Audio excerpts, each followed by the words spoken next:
Pemirsa, jelang debat Cawapres Muhaimin Iskandar, Gibran, Raka Buming Raka, dan Mahfud MD mempersiapkan diri mengatur strategi. Sementara format debat tidak jauh berbeda dengan debat Capres, hanya akan ada penambahan podium di mimbar debat.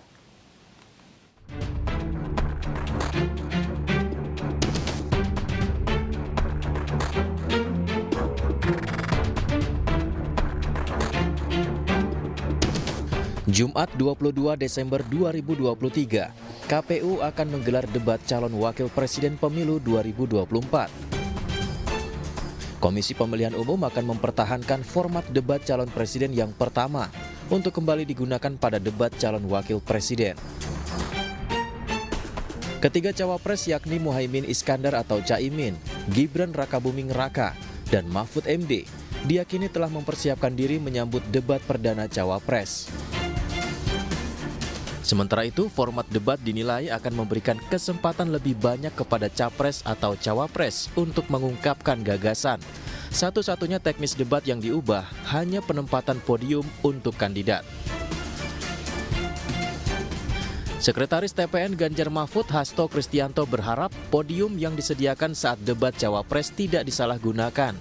Ia juga menilai podium ini sebagai mimbar rakyat sehingga ucapan para paslon di atas mimbar harus sesuai dengan perbuatannya di luar podium. Podium ini mimbar rakyat. Podium ini harus menyampaikan satunya kata dan perbuatan. Kalau di podium menyampaikan komitmen tidak melakukan korupsi, ya di dalam praktek tidak boleh melakukan korupsi. Jangan itu menjadi suatu retorika.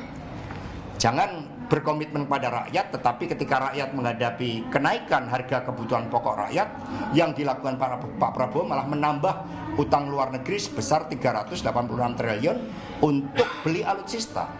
Padahal perang yang kita hadapi adalah terhadap kemiskinan, terhadap kebodohan, terhadap ketidakadilan, bukan perang dengan menggunakan senjata yang mematikan kemanusiaan. Itu bedanya.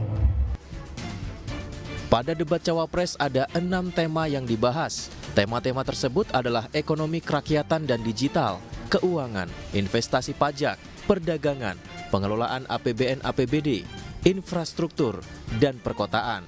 Tim Liputan iNews melaporkan.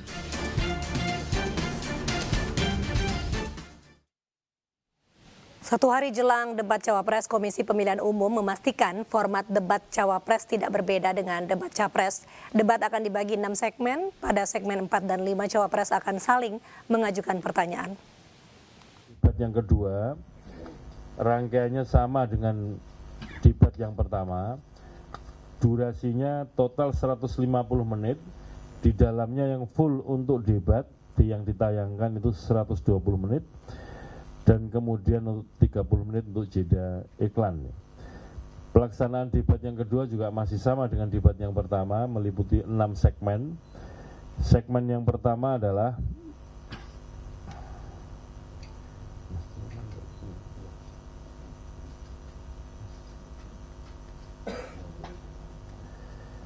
pada segmen yang pertama itu nanti meliputi ada pembukaan, kemudian pembacaan tata tertib oleh moderator, dan kemudian kesempatan kepada kesempatan oleh calon wakil presiden untuk menyampaikan visi, misi, dan program kerja. Durasinya juga sama, masing-masing calon wakil presiden akan menyampaikan visi, misi, program kerjanya selama. Sementara itu calon wakil presiden nomor urut 3, Mahfud MD, dipastikan sangat siap menuju debat Cawapres besok. Menurut tim kampanye TPN, Mahfud MD merupakan sosok yang sangat berpengalaman dan terbiasa dalam berdiskusi. Ini penting sekali karena bicara soal bonus demografi, akan banyak penduduk dan berusia muda yang akan membutuhkan lapangan pekerjaan. Jadi kalau kita punya populasi yang terus bertumbuh tapi ekonominya tidak cukup cepat, penghasilannya tidak cukup cepat bertumbuh juga, yaitu kita kan bukannya mendapatkan bonus tapi bencana malapetaka demografi. Nah, itu kenapa penting sekali untuk pemimpin Indonesia berikutnya punya pengalaman dan rekam jejak yang teruji, dan punya pemikiran-pemikiran yang sudah siap untuk kita eksekusi gerak cepat satset. Nah, kalau soal adu gagasan besok, Prof. Mahfud sudah banyak pengalaman, selama juga datang ke berbagai rapat di DPR RI, rapat-rapat kabinet, sudah siap untuk memaparkan ide-idenya dan juga untuk menelisik lebih jauh dari gagasan. Kita beralih ke informasi di mana Bandara Soekarno-Hatta mulai dipadati penumpang domestik jelang libur Natal dan Tahun Baru. Tercatat 157.000 penumpang bepergian melalui Bandara Soekarno-Hatta ke sejumlah kota di tanah air.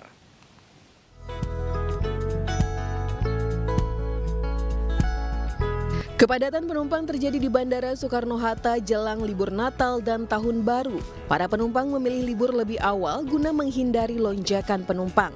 Umumnya para penumpang bepergian untuk tujuan penerbangan domestik. Tren peningkatan jumlah penumpang terus alami peningkatan sebanyak 22% jika dibanding dengan hari biasa. Begitu juga dengan pergerakan pesawat ikut naik dan berjumlah 1.048 pesawat. Sementara tujuan favorit penumpang yaitu Bali, Kuala Namu, dan Makassar. Sedangkan untuk tujuan luar negeri yakni Singapura, Kuala Lumpur, dan Jeddah. Namun sebagian besar para penumpang mengeluhkan kenaikan harga tiket yang mencapai 40%. Berapa ya? Tuh beli tiket ada kenaikan nggak, Bang? Dari berapa jadi berapa? Beli jauh-jauh hari atau dadakan sih? Dadakan. Oh, jadi harganya tinggi ya? Pengelola Bandara Soekarno-Hatta memprediksi puncak libur Natal dan Tahun Baru akan terjadi 2 kali, yakni pada tanggal 22 Desember dan 29 Desember 2023. Para penumpang pun dihimbau untuk datang 3 jam sebelum penerbangan. Dari Tangerang, Banten, Hasnugara, iNews melaporkan. Pergerakan penumpang di Bandara Internasional I Gusti Ngurah Rai Badung, Bali di terminal kedatangan domestik meningkat. Pengelola Bandara Ngurah Rai memprediksi puncak arus kedatangan wisatawan akan berlangsung dalam 2 tahap, yaitu jelang Natal dan pergantian tahun.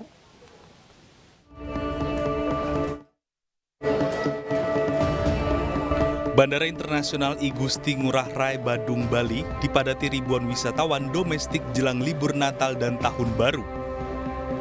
Sebagian besar penumpang mengaku lebih awal datang ke Bali untuk menghindari kepadatan saat puncak arus wisatawan. Seiring dengan datangnya musim libur Natal dan Tahun Baru yang bertepatan dengan liburan sekolah, lalu lintas penerbangan di Bandara I Gusti Ngurah Rai Bali diprediksi mengalami peningkatan signifikan. Pengelola Bandara Ngurah Rai memperkirakan akan melayani 1.089.000 penumpang atau diprediksi meningkat 20% dibanding tahun sebelumnya, yakni sejumlah 909.143. Biasanya mungkin jelang tahun baru kan ramai ya Bali ya. Ya kita pilih lebih liburan awal langsung kita ke Bali. Pergerakan pesawat udara pun meningkat 43% dari 6.079 menjadi 8.674 pergerakan pesawat udara yang dilayani pada periode Nataru 2023. Secara total di masa posko ini sekitar 20% dari 909 ribuan di tahun lalu 2022 sampai di 1.090.000 di tahun lalu. Itu perkiraan kami karena memang ada pertumbuhan dari jumlah penerbangan yang ada saat.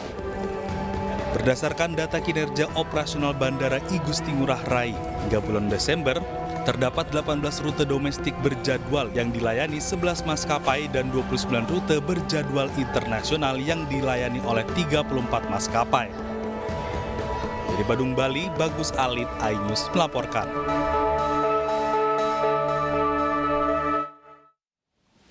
Polri menggelar apel pasukan operasi lilin kesiapsiagaan dan pengamanan jelang Hari Raya Natal dan Tahun Baru. Menteri Perhubungan Budi Karya Sumadi menegaskan tidak ada pembatasan penumpang perjalanan kereta api jarak jauh di tengah kasus COVID-19 nasional yang meningkat.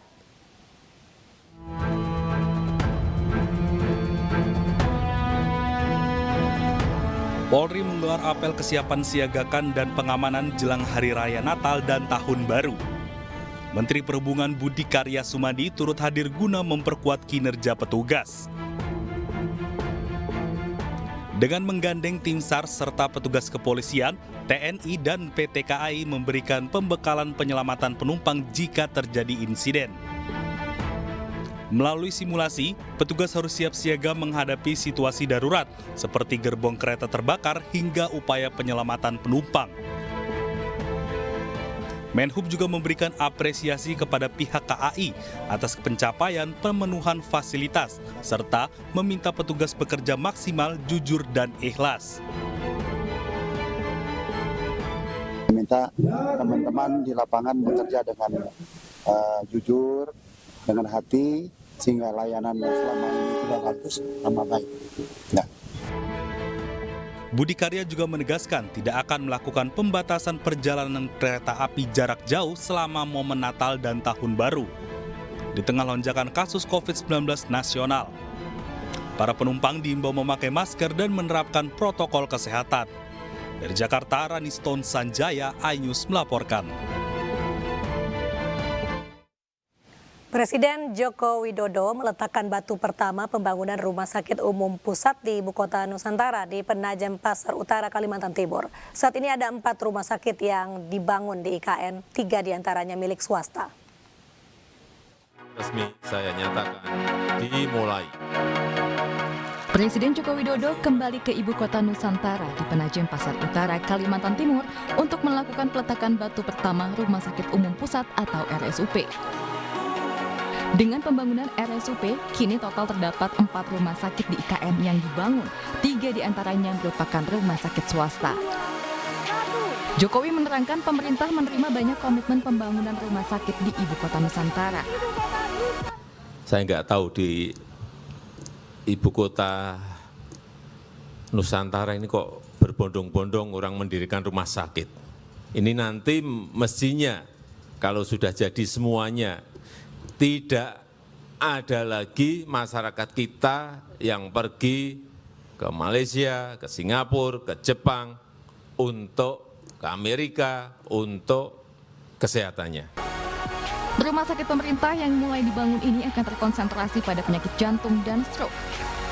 Tim Liputan iNews melaporkan.